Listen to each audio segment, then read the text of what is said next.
Setting specifications is often treated like a simple math problem.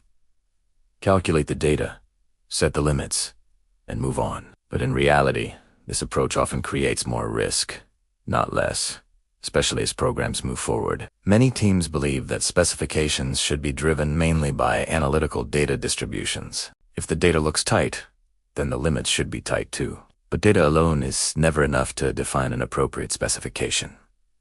Why does just using math fall short? Well, early data is limited.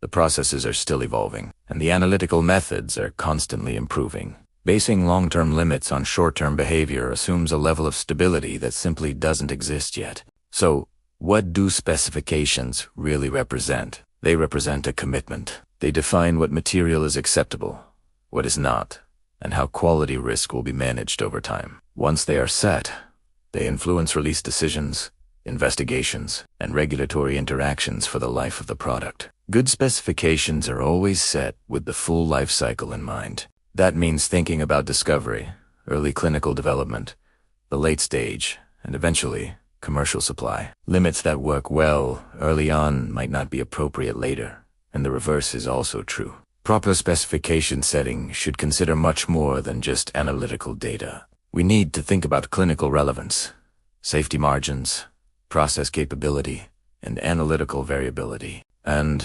crucially, we need the ability to evolve our controls as our understanding improves. All of these inputs matter. In the early stages of development, specifications are usually provisional. They're designed to support safe dosing and, just as importantly, to enable learning. They are not meant to lock in final limits before the program is truly ready for that step.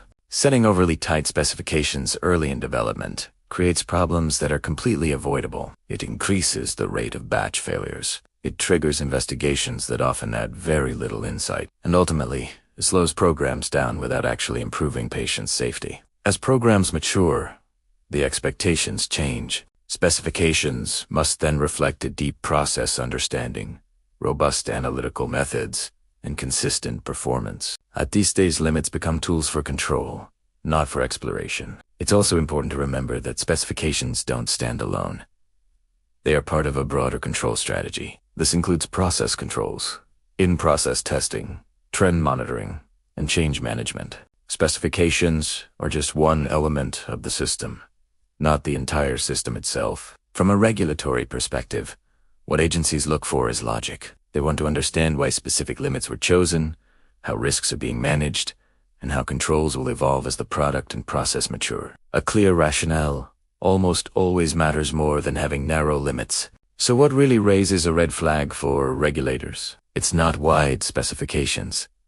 It is poorly justified ones. Limits that are presented without context invite a lot of questions. Limits without a clear plan create uncertainty about control and oversight. This is where leadership judgment becomes critical. Strong analytical leadership knows how to balance flexibility with control. It knows when to be conservative and when to allow space for learning and evolution. In the end, it's judgment, not formulas, that determines whether specifications will support success. So, the key insight is this.